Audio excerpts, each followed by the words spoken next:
So, welcome, everybody. You may not know, but you are here by coincidence. I mean, not that you haven't planned to come here, but I mean, that's obviously you have, but this talk wasn't planned. And I just want to give you a brief background of why this talk is happening.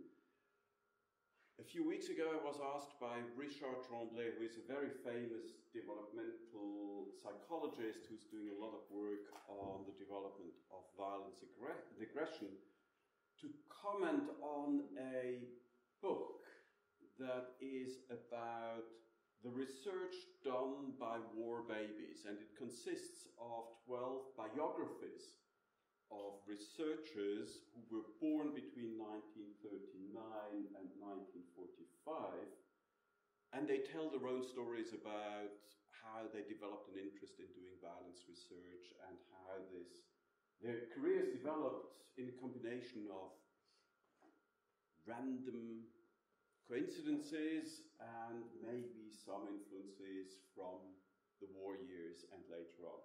And I found that these comments these chapters absolutely fascinating. And they led me to think about my own biography, and as a side effect of that, I stumbled across the fact that today is Holocaust Remembrance Day, and that then led me to dig out a little object that you see here, namely a little suitcase that comprises a number of letters and documents that my mother left when she died, or we took with us when she died.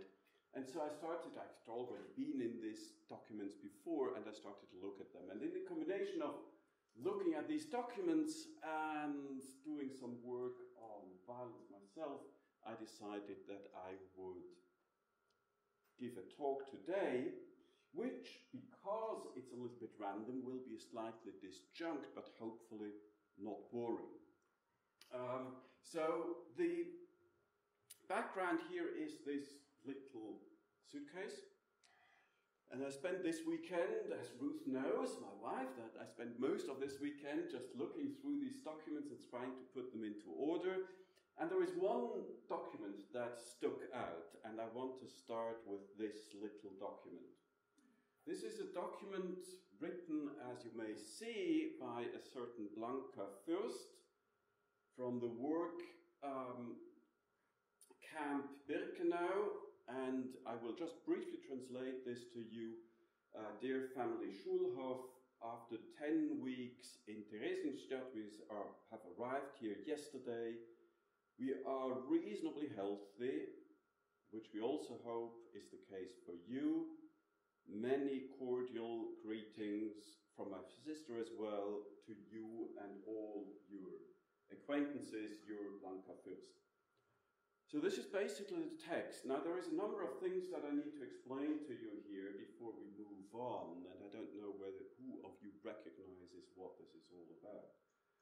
The Arbeitslager Fürsten, Birkenau, of course, is Auschwitz. So this is a letter sent from Auschwitz. And you can see here, by the way, 2 birth dates, and that's the birth dates of Blanka Fürst and her sister, Wilma, whom I will talk about later on. The letter is written on the 8th of September 1943. 8th of September 1943 was the day when a transport arrived from Theresienstadt, which comprised, I don't know the exact number, 4,000, I will show this to you in the next slide, several thousands of people, of whom I think 40 survived. So what this is a letter written by a person who is about to be killed in the concentration camp. We don't really know how long she survived. And she sends this letter to the family Fürst. Now, you will also, maybe you can see this, there is a stamp here by, what does it say? The Reichsvereinigung der Juden in Deutschland. So that's the Association of Jews in Germany, which was controlled by the Gestapo. It was the organization of Jews that was responsible for coordinating first the deportation, helping with the deportation, but they also organized this service of letters that were sent to relatives or to acquaintances. So basically this is just a summary. The two were first deported. You can look at this. These days these deportation lists are published. They were deported on the 27th of June 1943 from Düsseldorf to Theresienstadt first. They arrived there 2 days later, then they stayed there for 10 weeks, and then on the 6th of September they are deported to Auschwitz, arrived there on the 8th of September. Of this train of 2,484 people, 32 survived, and so on. The cards were strictly censored, and so they were probably designed, there are many of these cards surviving, and the purpose that they served probably was to reassure people back home that nothing terrible was happening, or at least to kind of like make people doubt whether something terrible was happening. So just also to give you a background, Georg Schulhoff, the person to whom this letter was sent, was a local crafts business, the owner of a local crafts business. He was himself married to a Jewish wife and hence hassled by the Nazi regime. That's as much as I know about him and as a possible reason why the letter was sent to him. Now, one of the questions you may ask is, and that was the question that I was asking myself, why did this letter end up in my mother's suitcase? And this leads me back to my great-grandmother Emma Fürst, whom you can see here. She was born in the late 19th century. I don't know her birth date. She was one of 9 children of Maria Steiner. Maria Steiner is kind of like this arch-great-grandmother of everybody. And they all come from kind of like somewhere down in the Balkan, Hungary, Slovakia, Croatia, and so on. And she marries Adolf Fürst sometime around the 1900s, and she lives in 2 small cities that were part of the Austrian-Hungarian Empire, but they are now kind of like border towns between Croatia and Hungary. She has 4 children: Wilma, Blanka, Branko, and Adeline, as you can see down here. Now, so my grandmother, Adeline, has 3 siblings. As you just saw, Wilma, Blanka, and Branko. And they all live in Düsseldorf. I don't know exactly when they went to live in Germany. This is a photo of the 3 of them. This is my grandmother here, and these are her 2 sisters. And you can also see my grand-uncle here. She marries, and that's important for the story. In 1924, she becomes Catholic.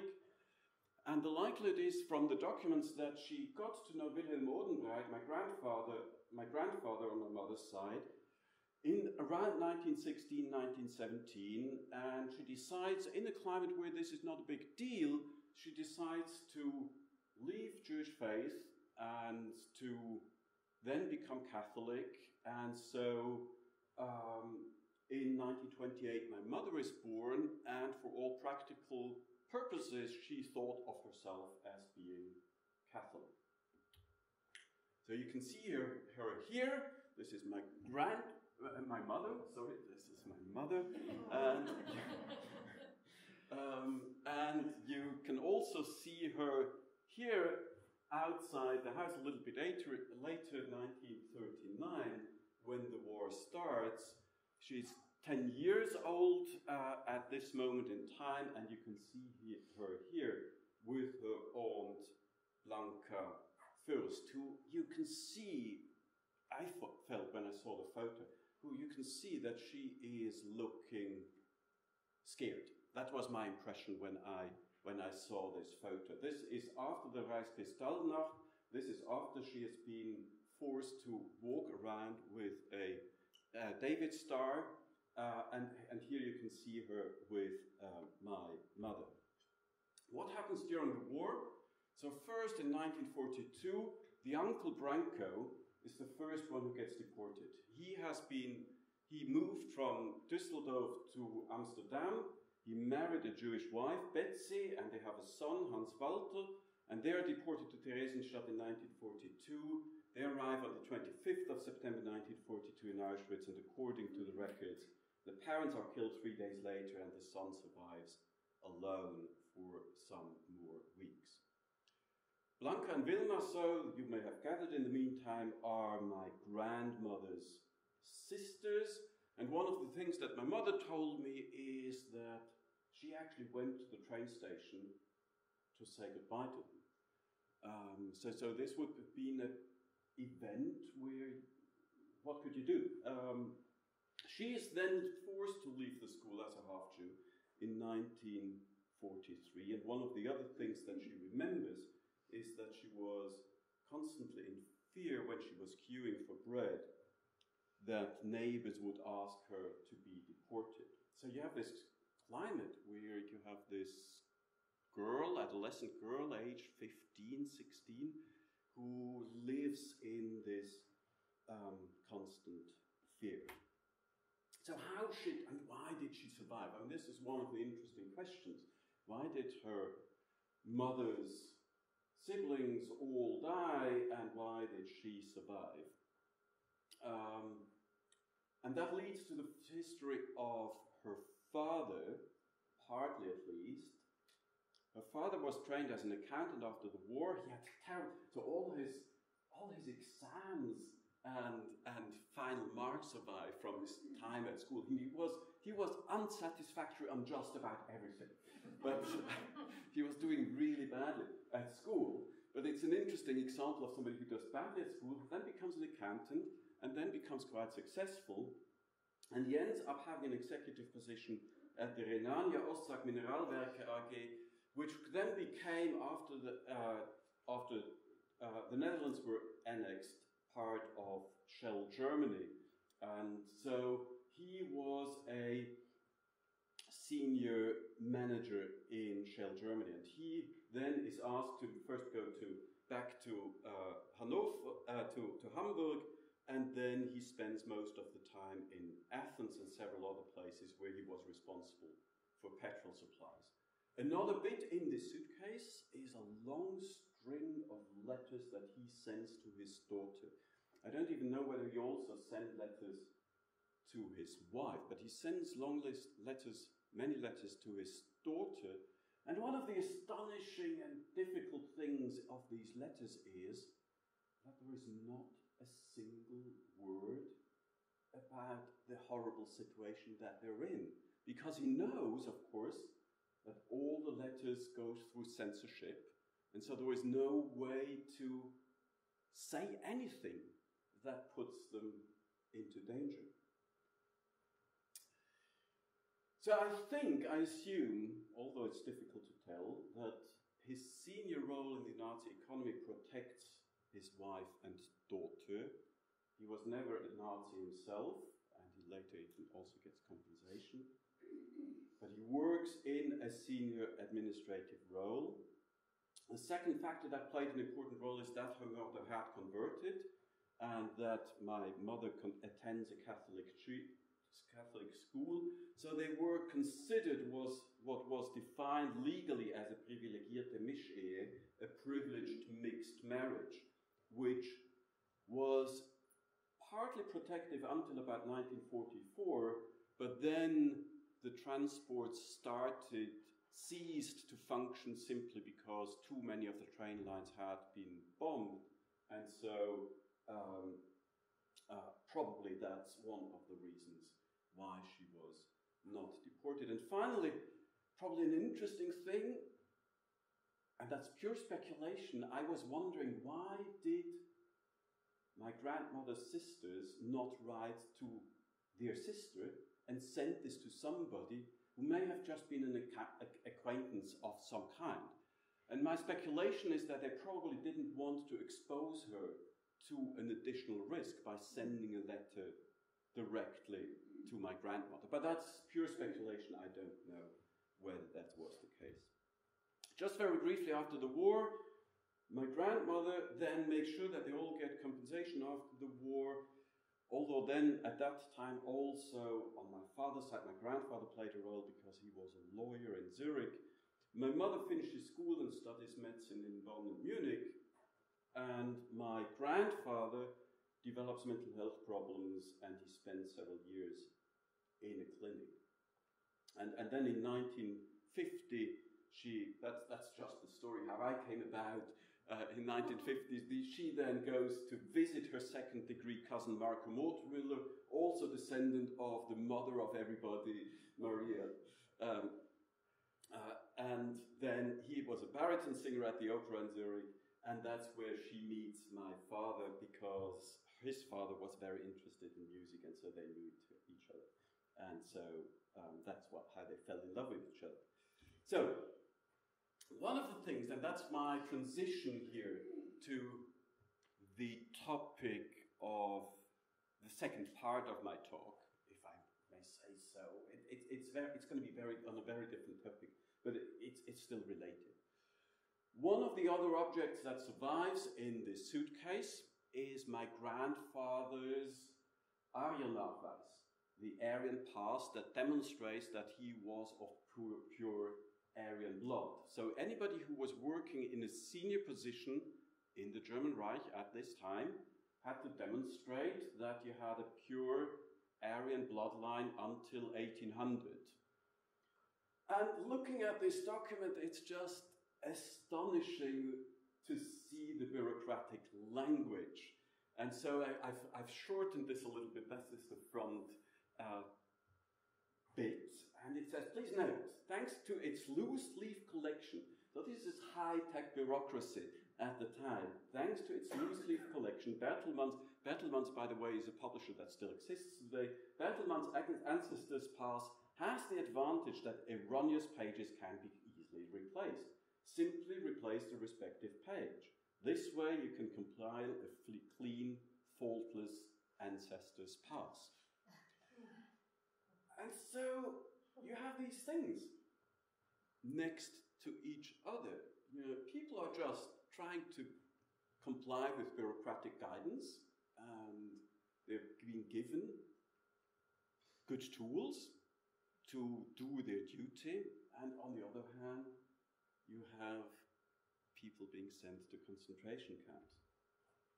And so this is where I've tried to construct a connection to the second part of my talk, namely the connection between this bureaucratic language and the perpetration of inhumanities, because I believe that this bureaucratic language, in a sense, played an important role in making this possible. Well, not the only thing, but it was one possible pathway. And that leads me to this issue of the moral neutralization of violence. So that means that I think one of the questions that we have to ask is, what role do justifications, or what role does language play in making the perpetration of atrocities possible? And there is one line of argument that especially Albert Bandura has been developing that emphasizes the role of moral disengagement. So the idea is that violence, to perpetrate violence, doesn't come easy to human beings. Because we have an aversion to causing pain and death to other conspecifics. It may be easier to kill some prey, but it's generally difficult to cause pain and death to other human beings. And we can imagine the harm that we do to others. And so violence needs justifications. It needs some good reasons that at least we believe are good reasons, that lower our inhibitions against violence, and justifications that rationalize violent conduct. The core idea that Albert Bandura developed in the early 1990s, actually in the late 1980s already, and by the way, those of you who don't know Albert Bandura, he's probably widely believed to be the most famous psychologist of them all, or at least somewhere in the top 5 or 10, it doesn't matter really. I actually really disliked when I was a student, I really disliked his work because it seemed so much, learning theory and trivial and so on. But in the meantime, I've completely changed my mind. I actually think he's doing quite extraordinary work. So what Bandura argues is that moral conduct is motivated and regulated mainly by the ongoing exercise of self-reactive influence. So that's, for those of you who are reading a lot of the work by Perpetration of Wikström, that's self-control as a situational mechanism that controls the behavior as you go along in your daily life. And that self-control enables you to behave in a moral way. But self-regulatory mechanisms do not operate unless they're activated, and there are different psychological mechanisms by which moral control can be selectively activated or disengaged from inhumane conduct. So the idea that Albert Bandura here articulates is that there is a set of mechanisms that makes us try to comply with our own moral standards, but there is a separate set of mechanisms that helps us to disengage from these attempts to comply with our moral standards. So contrary, by the way, to Wikström, his argument is not that if you commit violent acts, you lack morality. His argument is that you know what the moral rule is, but you disengage from the moral rule that you actually know about. Interestingly, about 25 years before Albert Bandura, and this is, why criminology is a fantastic subject, criminologists discovered this long before Albert Bandura. Sykes and Matza in the 1950s developed a theory of neutralization techniques. So what they started with is that they observed young people, and they said, well, these young people who engage in delinquent acts, when you ask them about their values, their norms, they're not really different from conforming middle-class young people. They all know what the moral rules are. How they differ is their excuses. The way in which they find excuses why, in their particular case, it's okay to break moral rules. So it is our argument that much delinquency is based on defenses to crimes in the form of justifications for deviance that are seen as valid by the delinquent but not by the legal system or society at large. In the model by Albert Bandura, this is kind of like developed along the lines of three events or three stages where these processes of moral disengagement take place. This is, by the way, the latest book by Albert Bandura, which came out in 2016. I think he's 85 now, but he seems to be very productive at the moment. So this is this model, and Albert Bandura argues that processes of moral disengagement can happen at the level of the conduct, they can happen at the level of the effects that the conduct has, and they can happen at the level of the victim. At the level of the conduct, you have moral justifications, euphemistic labeling, advantageous comparisons. At the level of the effects, you can minimize, ignore, misconstruct the consequences. You can displace responsibility by saying it was just part of the bureaucracy or just something that you needed to do and others have told you to do so, or diffusion of responsibility. And at the level of the victim, you can dehumanize or attribute blame to the victim. And in the book, just to give you an idea, if you haven't read the book, I know at least one person who has read the book, but if you haven't read the book, he goes in several chapters through topics like, for instance, gun control, the climate crisis, genocide, and various other topics, trying to figure out how processes of moral disengagement make it possible for actors to ignore the detrimental consequences of their behaviors. So it's much broader than criminology, but it's very, very interesting. One of the things that is interesting is that the kinds of techniques of neutralization that Sykes and Matza were identifying are quite similar to the mechanisms that Albert Bandura identified in his theory of moral disengagement. And so in a paper that we published 10 years ago, Denis Ribot and myself argued that actually these two theories are very similar, and we actually believe that there is a third group of theories that is also talking about a similar topic. And Adrian may be more familiar with that group of theories, namely theories that have been developed in the context of repeat offenders, where very often there is scientific research on what is called cognitive distortions.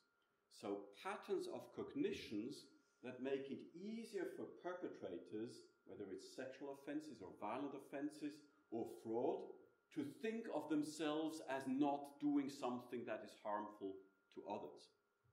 And so therapeutic work is very often directed towards addressing these limitations. I just want to show you 3 examples of how this works: genocide, torture, and wife beating, just to give you an idea. Dutton, in a book in 2007, was analyzing the psychology of genocides and massacres. And in that work, he finds very common patterns of justifications. Whether you look at the genocide in Rwanda, whether you look at the genocide in Germany or in Cambodia, there is a reoccurrence of similar patterns of justifications: denial of responsibility, dehumanizing the victim, blaming the victim for having done something wrong, appeal to higher necessities, ideology, something that is more important than the lives of others, and euphemistic language that minimizes the reality, the visibility of the reality of what is actually happening. There is a very interesting book by Huggins and Zimbardo. Many of you will know the prison experiments by Zimbardo. In this book on violence workers, they did qualitative interviews with torturers and murderers during the dictatorship in Brazil. And again, you find, when you read through these accounts, patterns of justifications that, again, sound very similar. We were patriots. We were defending our country. That's an appeal to higher loyalties. Violence is necessary when the thieves use crocodile tears and the evidence is so obvious, and they deny things cynically, attributing the blame to the victims. You demobilize a suspect. It's a skill, euphemistic language. I felt like someone who's serving the country, denial of the responsibility. And I was only doing the business of policing diffusion of the responsibility. Or in Brazil, we are used to this kind of behavior. The Catholic Church did this as well. So advantages, comparison. And here is some items that we use in our surveys, but some of them were developed by a Palestinian researcher, Haj Jahia, who is interested in justifications for wife beating.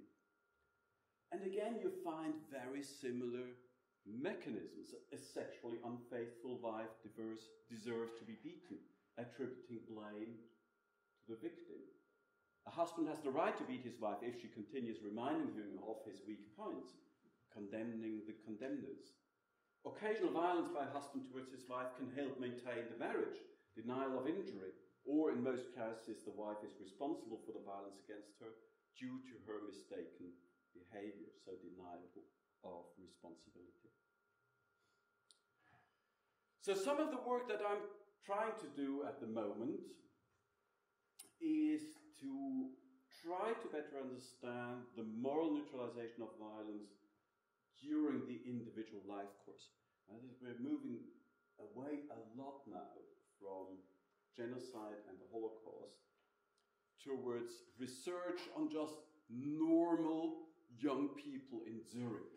And I just want to emphasize this, that this is a different group of people, and that I'm not suggesting that these are the same mechanisms, but I want to show you a little bit about maybe some potential underlying links that may be interesting to think about more in the discussion.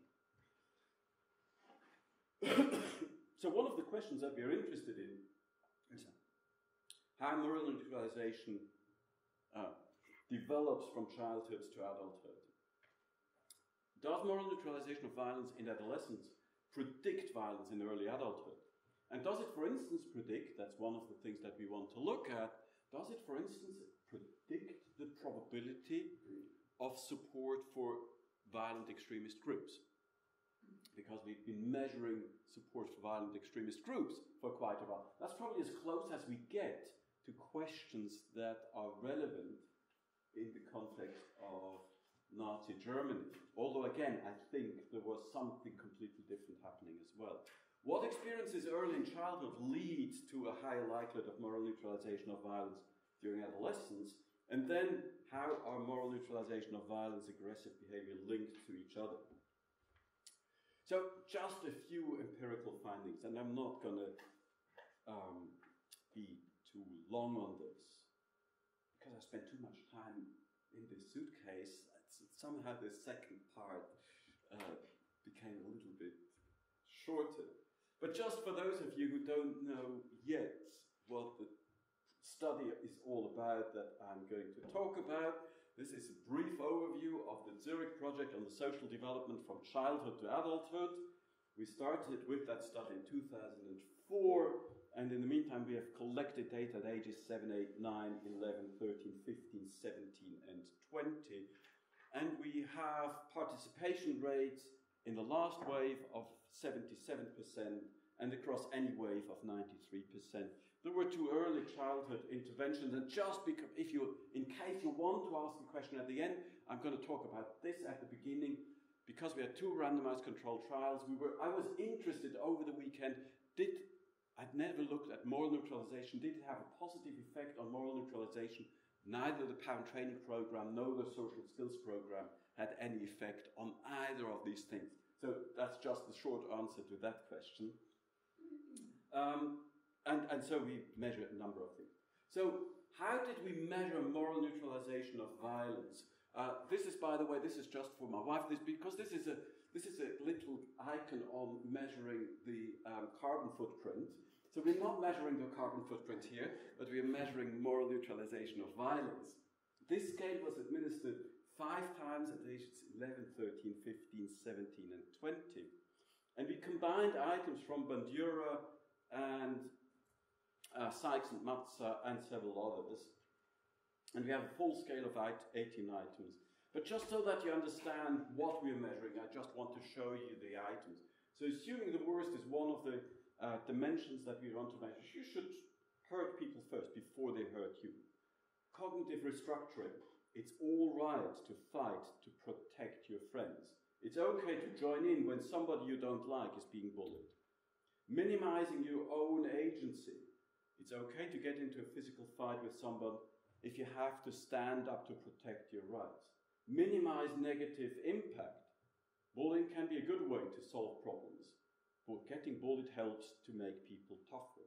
And blaming the victims, some students who get bullied bring it on themselves. If somebody acts like a jerk, it's okay to treat them badly. Now these items look at a variety of different things. One of the astonishing things that we found, once we do a psychometric analysis, all these items just neatly load on one psychometric dimension. So, just for those of you who are not into measurement, so in psychometrics, when you ask many questions, we want to figure out whether all these questions that we ask measure one underlying construct or whether they measure different things.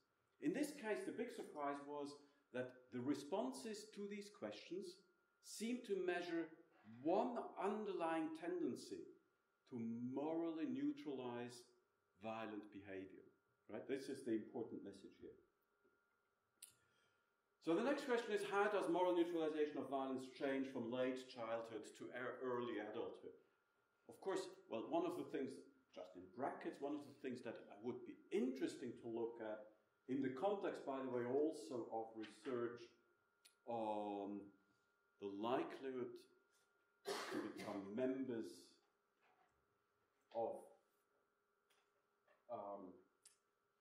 to become anti-Semites in the 1920s and the 30s would be to look at predictors of moral neutralization, but we haven't looked at this here. So one of the things that I briefly want to show you is how does moral neutralization of violence change over age. And this is just a curve that shows you these levels of moral neutralization over age. And I thought this is quite interesting because what it suggests is that, at least the way we've measured this, it starts relatively low during childhood, then it goes up in early adolescence, reaches a peak around age 14, and then starts slowly to go down again. I would not necessarily have expected this. And so and you can also see there are quite strong gender differences. I don't really have an answer why we find this developmental pattern, but I want to give you just one possible hunch why this curve may look like this. Because there is another set of items that looks very much like a similar curve. And that's items where we ask the young people about, well, we gave them a scenario and we asked them, it was a violent scenario. Imagine you get, somebody talks badly to you and you get really angry and you hit back and you really hurt that person. And then we asked them, would you be proud of yourself? Would you think that your friends would admire you? And do you think you would feel ashamed of doing that? And so what we can see here, so what we try to measure is moral emotions associated with hitting back. And this is what this looks like. So in childhood, young people feel relatively ashamed. Then it goes down quite dramatically up to age 15, and then feelings of shame go up again. So around age 15, feeling ashamed is lowest about hitting back. Feeling admired by friends and being proud of what you do when you hit back by gender, it escalates between ages 11 and age 13 and then starts coming back down again. I believe, and this is just the way we're trying to make sense of this, I believe that one of the things that this speaks to is recent findings about the importance of peer groups during that particular age of development. And the importance of that this can now be demonstrated even down to the level of brain functioning, that at this particular age, kids are just so hugely dependent, and it's so hugely important to them whether they get admired by their peers and what their peers are doing. And once they go into early adulthood, that becomes less important. So that's just one possible idea. And the second empirical idea that I want to briefly talk about is a chicken or egg question. And Shabnaruna, who used to work with us, has been doing research on this. And I think it's a really important question. Namely, whether these moral neutralizations, and by the way, that would include the kinds of moral neutralizations that you can see in Nazi Germany, are they post hoc excuses, or are they effectively the kinds of mechanisms that then make the perpetration of atrocities more likely? So the question is, if you will, does the aggressive behavior come first? And then, retrospectively, once you've committed aggressive behavior, you start developing excuses. Something, by the way, that you can see, well, I assume that most of you not, but some of you may be engaged in some behaviors secretly that you think is somehow not entirely acceptable behavior. I don't know what it is, and I don't want to know what it is, but if some of you engage in that kind of behavior, you will know that the brain, after a while, starts, for instance, thinking that everybody else does this as well. Or the brain starts thinking, develop excuses that make this a more acceptable behavior. So, do aggressors retrospectively self-justify their behavior, or does the moral neutralization behavior facilitate the subsequent aggressive behavior? And so we were interested in this, and so what we did, because we have all these different waves, is to develop something that's called a CrossFlag structural equation model. It doesn't matter what it's called, but basically what you're trying to do is to say, well, here is aggressive behavior measured over time at ages 11, 13, 15, 17, and up here is moral neutralization.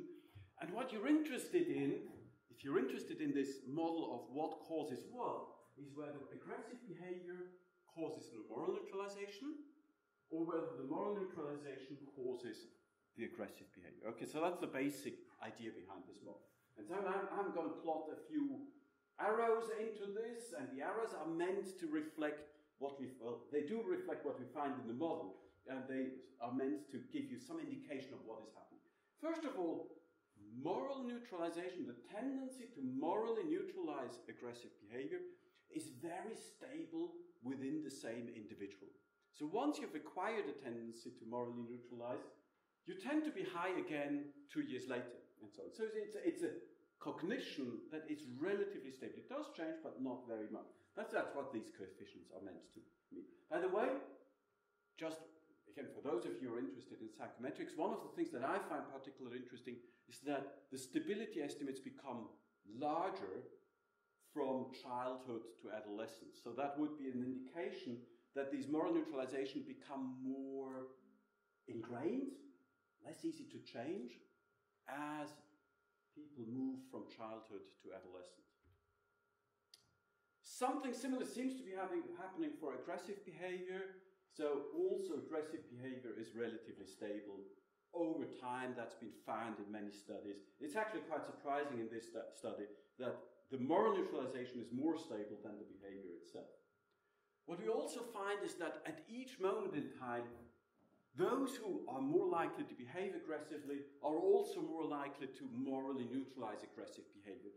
So the way you can think about this is that in the short run, so this is within the period of time of hours or days or weeks, people who are engaged in violence, whether that's hooliganism, or they're in a gang, or they're fighting with each other, with others, or they are at home, in a romantic relationship, or they're fighting with their parents, they immediately respond by developing these moral neutralizations, and these processes reinforce each other, but they are at such in such short time spans that we can't really disentangle cause and effect. We can just show that they are interrelated with each other.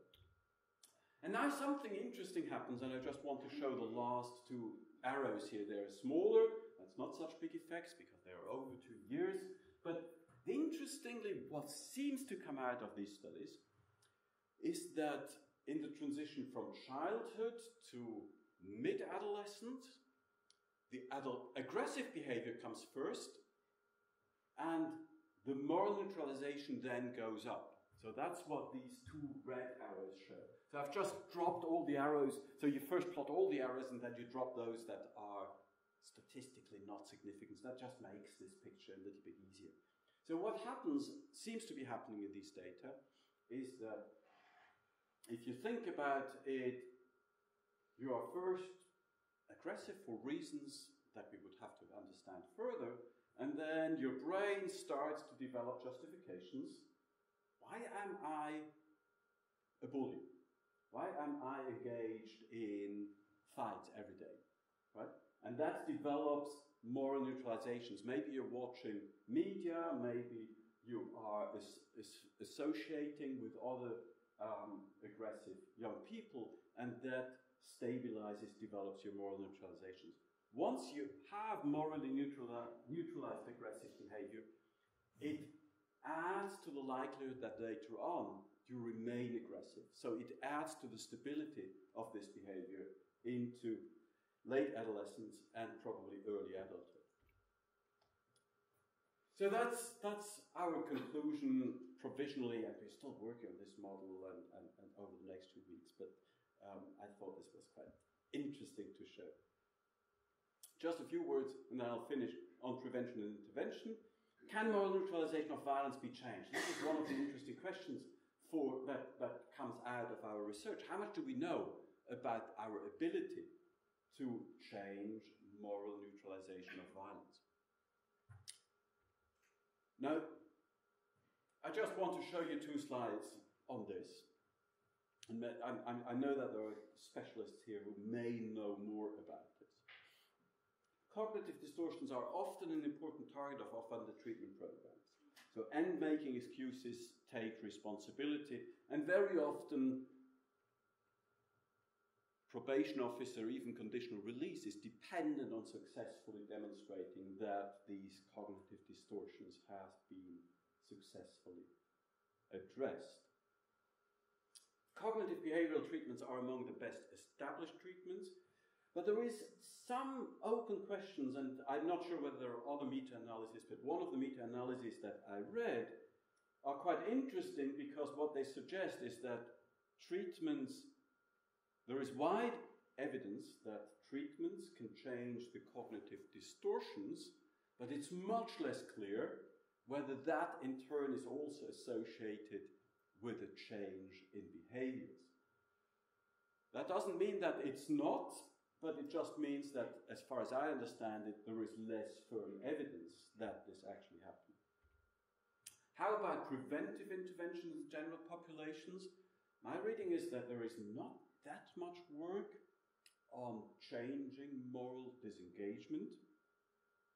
But for instance, maybe Maria knows something about more studies that have been conducted specifically on that topic. There's some evidence that interventions aimed at changing moral disengagement can effectively achieve that goal. There was a study recently in Latin America.